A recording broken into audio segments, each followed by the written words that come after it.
నమస్తే. ఇన్నాళ్ళు నన్ను సపోర్ట్ చేస్తూ, ఎంకరేజ్ చేస్తూ మీ ప్రేమను నాకు అందిస్తున్న ప్రతి ఒక్కరికి కృతజ్ఞతలు. అలాగే ఈ వీడియో కూడా ఖచ్చితంగా మీకు ఉపయోగపడుతుంది. లైక్, షేర్ అండ్ సబ్స్క్రైబ్ చేసి మీ సపోర్ట్‌ని నాకు అందించండి. అలాగే ఈ వీడియో పట్ల మీకున్న అభిప్రాయాన్ని కామెంట్ సెక్షన్‌లో కామెంట్ చేసి తెలియజేయండి. ఇప్పుడు వీడియోని చూద్దాం. నమస్తే, వెల్కమ్ టు అవర్ ఛానల్. నేను పద్మిని. ప్రస్తుతంతో పాటు ప్రముఖ ఆధ్యాత్మికవేత్త, వాస్తు జ్యోతిష పండితులు శేషగిరిరావు గారు ఉన్నారు. మాట్లాడదాం. నమస్కారం అండి. బాగున్నారా? మే 1వ తారీఖు గురువు మారబోతున్నారు. సహజ లాభస్థానంలోకి వెళ్ళబోతున్నారు, వృషభ రాశిలోకి.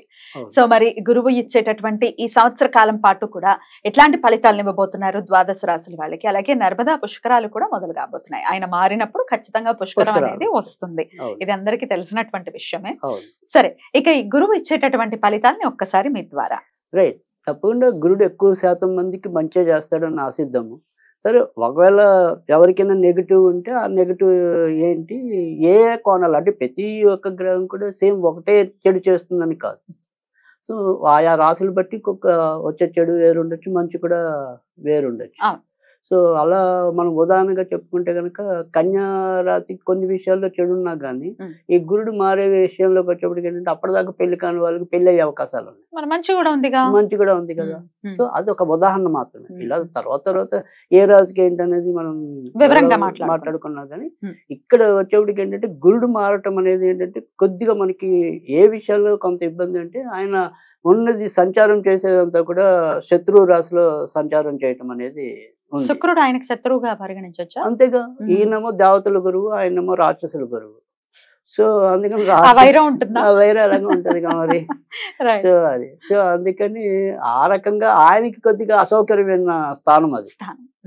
కానీ బేసిక్ గా ఏంటంటే శుభగ్రహాలు ఏంటంటే వాళ్ళు ఎప్పుడు శుభమే చేస్తారు అనేది మన నమ్మకం. అంటే మనం వ్యక్తులుగా ఆపాదించుకున్నప్పటికీ కూడా సహజంగా మీరు మంచి వాళ్ళు అనుకోండి, పోలే వాడి కర్మ వాడికే పోతుందని అనుకుంటాం. కరెక్ట్. అదే చెడ్డవాడైతే వాడిని ఎప్పుడు కత్తెచ్చి పొడిచేద్దాం అన్నట్టు ఆ ప్రవృత్తి గురువులో ఉండదు అనేది. నేను చెప్పేది ఏంటంటే వీళ్ళు బేసిక్ గా అక్కడ అసౌకర్యం పాలవచ్చేమో కానీ ఎంతో కొంత మంచి చేయడానికే చూస్తారు, ప్రయత్నిస్తారు. అందుకనే ఈ మూడాలు వచ్చినప్పుడు మనం వాటిని వదిలిపెట్టడం అనేది, అంటే ఆ ముహూర్తాలు వదిలిపెట్టడం ఎందుకంటే వీళ్ళిద్దరు బేసిక్ గా శుభగ్రహాలు. రాక్షసు గురువు రాక్షసుడైనా ఆ రాక్షసులందరికీ మంచిగా ఆకాంక్షిస్తాడు కదా, మరి ఈ దేవతల గురువు దేవతలందరికీ మంచిగా ఆకాంక్షిస్తాడు కదా.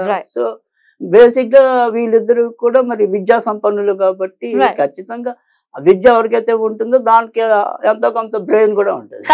తప్పకుండా. అయితే వృషభ రాశిలోకి మళ్ళీ గురువు గారు రావడానికి 12 ఏళ్ళు పడుతుంది. మళ్ళీ అంతేగా 12 years పడుతుంది. సో 12 years కి ఒకసారి మాత్రమే ఈ ప్రిడిక్షన్. అంతే, ఇప్పుడున్నటువంటి గ్రహస్థితి రీత్యా ఇచ్చేటటువంటి ప్రొడిక్షన్ అలా కూడా కన్సిడర్ చేయొచ్చు. అంతేగా మళ్ళీ ఇది మళ్ళీ మారిపోతాడు కదా, తర్వాత మళ్ళీ మారిపోతాడు. మళ్ళీ నెక్స్ట్ ఇయర్ మిథునంలోకి వెళ్తారు. ఇట్లా 12 years పడుతుంది మళ్ళీ వృషభంలోకి రావాలి. రైట్ అండి. సో మరి గురువు ఇచ్చేటటువంటి ఫలితాలను ఒకసారి తెలుసుకుందాం. అలాగే ఇంకొక చిన్న విషయము, ఆల్రెడీ గ్రహచారంలో కూడా ఒకవేళ వృషభ రాశిలోనే వాళ్ళకి అంటే జన్మజాతకంలో వృషభ రాశిలోనే గురువు ఉండి మళ్ళీ గోచారం కూడా కలిస్తే ఎట్లాంటి ఇంపాక్ట్ ఉంటుంది? సాధారణంగా ఎక్కువ శాతం అయితే మంచి ఫలితాలు ఉంటాయని చెప్పడం అనేది కూడా జరుగుతుంది. ఎందుకంటే మన జన్మ రాశిని కాకపోతే అలాంటి ఎప్పుడు ఇబ్బంది ఉంటుంది అంటే కనుక ఎవరికైనా సరే ఒక మారక దశలు కానీ అలాంటివి వచ్చినప్పుడు మాత్రం కొద్దిగా ఇబ్బంది ఉంటుంది. సో అలా మినాయిస్తే కనుక ఎక్కువ శాతం ఎప్పుడు కూడా మన జన్మగ్రహాన్ని గోచార గ్రహం వచ్చి టచ్ చేసినప్పుడు ఖచ్చితంగా ఎక్కువ శాతం అయితే మంచి ఫలితాలే ఉంటాయి. సో వృషభ రాశి వారికి ప్రత్యేకించి వృషభ రాశికి కాకుండా వాళ్ళకి జాతకాలు తెలిసి వాళ్ళకి వృషభంలో గురుడు ఉన్నవాళ్ళు. అదే అంటున్నా, వృషభ రాశి వాళ్ళకే కదా జన్మ జాతకంలో వాళ్ళకి తెలిస్తే కనుక ఖచ్చితంగా వాళ్ళకి ఇంకొద్దిగా మోరల్ సపోర్ట్ ఇచ్చినట్టు. అయితే వక్రగతి కూడా ఏమైనా ఉందండి గురువుకి ఈ సంవత్సరం? తప్పకుండా. అంటే ఇప్పుడు మనం ఒకటి మూడాలు అనేది కూడా ఉంది కాబట్టి గురుడికి మోడ్యం అనేది ఉంది. తర్వాత దాంతో పాటుగా ఇంచుమించుగా అక్టోబర్కి.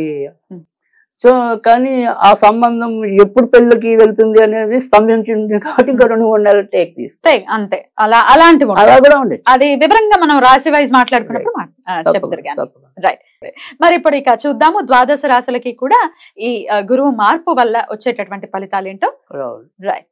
మరి కన్యా రాశి వారికి ఎలాంటి రిజల్ట్స్ ఇవ్వబోతున్నారండి గురువు? కన్యా రాశి వారికి ఏంటంటే మనం చూస్తున్నాం ఇప్పుడు భాగ్యస్థానంలోకి గురుడు రావటం అనేది ఉంది. అయినప్పటికీ కూడా కన్యా రాశి వాళ్ళకి అయితే వెంటనే మేలు జరిగే అవకాశం అయితే ఇంకా టైం పడుతుంది. గురుడు భాగ్యస్థానంలోకి వచ్చినప్పటికీ కూడా ఎక్కువ శాతం అయితే కనుక ఆగస్టు నుంచి క్రమంగా కొంత మంచి ఫలితాలు పెరగటం అనేది ఉంటుంది. తర్వాత వచ్చేప్పటికి ఏంటంటే ఈ కన్యా రాశిలో ఇప్పటిదాకా మరి ఏదైనా సరే రాహు కేతు లగ్నంలో కేతు అనేది సప్తమంలో రాహు అనేది మనం చూస్తున్నాం. దానివల్ల ఏదైనా సరే వైవాహికంగా ఇబ్బందులు పడుతున్న వాళ్ళైతే కొంతవరకు ఆ ఇబ్బందులు తగ్గించుకోవడం అనేది ఉంది. భార్యాభర్తల మధ్య కొంతవరకు సామరస్య ధోరణి పెరిగే అవకాశాలు కూడా కనిపిస్తున్నాయి. ఇంకా మరొక విషయంలోకి వచ్చేప్పటికి ఏంటంటే కొత్తగా పెళ్లి కావాల్సిన వాళ్ళు ఎవరైతే ఉంటారో వాళ్ళు కూడా ఈ ఏడాది కొంత మంచి ఫలితాలు పొందడానికి అవకాశం ఉంది. ఈ కన్యా రాశి వాళ్ళకి కొంతవరకు కొద్దిగా దూర ప్రాంతాల్లో అంటే వాళ్ళు ఉన్న ప్రదేశానికి కొద్దిగా దూరమైన వ్యక్తులతో కానీ లేదా విదేశాల్లో ఉన్న వ్యక్తులతో కానీ సంబంధాలు కుదిరే అవకాశాలు అయితే ఎక్కువ కనిపిస్తున్నాయి. ఇంకా కోర్టు సంబంధించిన వ్యవహారాలు ఎవరైతే ఉన్నారో వారు కొంతవరకు లబ్ధి పొందటం అనేది కూడా ముఖ్యంగా ఈ జూలై తర్వాత నుంచి కొంత ముందుకు రావడం అనేది ఉంటుంది. కానీ ఇదే జూలై ఆగస్టు మధ్య ఏదైతే వృత్తి ఉద్యోగాల్లో అంటే ఉద్యోగం కానీ స్వయం వృత్తుల్లో ఉన్నారో వాళ్ళైతే మాత్రం కొంతవరకు చికాకులు ఎదుర్కొనడానికి, తర్వాత వీళ్ళకి రావాల్సిన ఏవైతే మరి అక్కడ గౌరవ మర్యాదలు ఏవైతే ఉంటాయో లేదా పదోన్నతులు ఏవైతే ఉంటాయో అవి నోటి దాకా వచ్చి పొందలేని పరిస్థితులు కూడా ఎక్కువ కనిపించడం అనేది కనిపిస్తుంది. ఇక కన్యా రాశి వారికి ఈ ఏడాది చెప్పుకోదగిన చాలా చక్కటి మంచి అవకాశాల్లోకి వచ్చేప్పటికి ఏంటంటే వ్యాపార రంగంలో ఉన్న వాళ్ళకి, ముఖ్యంగా భవన నిర్మాణ రంగంలో ఉన్న వాళ్ళకైతే కనుక అవకాశాలు అనేవి మరింత మెరుగుపడడానికి కూడా అవకాశం ఉంటుంది. తర్వాత ట్రాన్స్పోర్ట్ రంగంలో ఉన్న వాళ్ళు కూడా వారికి అప్పటిదాకా ఎదురవుతున్న చిక్కులు అయితే కొంతవరకు తగ్గుముఖం పట్టడానికి కూడా అవకాశం అయితే ఎక్కువ కనిపిస్తుంది. ఇక ఈ ఈ కన్యా రాశి వాళ్ళు ఎవరైతే ఉన్నారో ఈ కన్యా రాశి వాళ్ళు ఈ ఏడాది జాగ్రత్త పడాల్సిందల్లా కూడా ఇంట్లో ఎవరైనా సరే దీర్ఘకాలిక వ్యాధులతో బాధపడుతున్నట్టయితే గనక వారి యొక్క ఆరోగ్య విషయంలో మాత్రం కొంతవరకు శ్రద్ధ తీసుకోవాల్సిన అవసరం అయితే కనిపిస్తుంది. వాళ్ళకి ఏమైనా సరే ఒక పట్టాన నయము కాని రోగాలు కానీ ఒక్కోసారి ఆకస్మిక ప్రమాదాలు సంభవించడానికి కూడా ఆస్కారం అయితే కనిపిస్తుంది. కనుక కన్యా రాశి వాళ్ళ ఇంట్లో ఎవరైనా సరే మరి ఆరోగ్య విషయంలో కొంతవరకు బాధపడుతున్నట్టయితే కనుక వారి విషయంలో మాత్రం కొంత శ్రద్ధ వీరు వహించాలి. ఇక జనరల్గా వీరికి వచ్చి ఏదైనా సరే జీర్ణ సంబంధించినవి కానీ కడుపు సంబంధించినవి కానీ తాత్కాలికంగా కొంతవరకు అనారోగ్యాలు ఉన్నప్పటికీ కూడా వాటి వల్ల విపరీతమైన ఇబ్బందులు ఎదుర్కొనే పరిస్థితులు అయితే కనిపించడం లేదు. ఇక ఈ కన్యా రాశి వారు వచ్చేప్పటికి ఏంటంటే ఈ ఏడాది ఉన్నంతలో వారికున్న ఈ అనారోగ్య సమస్యలు కానీ ఇంట్లో ఉండే తల్లిదండ్రుల పరంగా ఏమైనా సరే మానసిక చికాకులు ఎదుర్కొంటున్న నేపథ్యంలో వీరు ఈ సంవత్సరం అంతా కూడా ఎక్కువ వినాయకుని పూజించడం వల్ల మేలు జరగటం అనేది కనిపిస్తుంది. ఇక అలాగే ఈ వినాయకుడికి ఏదైనా సరే మంగళవారాలు సాధ్యమైనంత వరకు కూడా కొద్దిగా తొక్కుడు లడ్డూలు నివేదన చేయటం వల్ల కూడా మంచి జరగటం అనేది ఉంటుంది. అప్పుడప్పుడు ఏదైనా గుడికి వెళ్ళాలనిపిస్తే కూడా ఎక్కువ వినాయకుడికి సంబంధించిన గుడికి వెళ్ళటం వల్ల కూడా ఈ కన్యా రాశి వారికి ఎక్కువ లాభం కలిగే అవకాశాలు కూడా ఉంటాయి. ఇవేమీ లేని వాళ్ళు ఇంట్లోనే ఓం గం గణపతియే నమః, ఓం గం గణపతియే నమః అనేది శక్తానుసారం మరి స్మరించడం వల్ల కూడా మేలు జరగడం అనేది ఉంటుంది. ఆ రకంగా కన్యా రాశి వాళ్ళు కనుక జాగ్రత్త తీసుకుంటే ఈ ఏడాది వీరికి కూడా మరీ చెప్పుకోదగిన సమస్యలు వచ్చే అవకాశాలు అయితే కనిపించడం లేదు. ఇక వీళ్ళు జాగ్రత్తగా ఉండవలసింది మాత్రం కేవలం వారి ఇళ్లలో ఉండే అనారోగ్య సమస్యలు బంధువుల రీత్యా ఆ రకంగా మాత్రం కొంతవరకు ఇబ్బంది పడాల్సి ఉంటుంది. కనుక మనకి ఏదైతే కన్యా రాశి వాళ్ళకి మనం క్రమం తప్పకుండా కనుక వాళ్ళు వినాయకుడికి సంబంధించిన ఆరాధన చేసుకుంటున్నట్టయితే కనుక వారికి ఉన్న సమస్యల నుంచి చాలా వరకు బయటపడడానికి ఉంటుంది.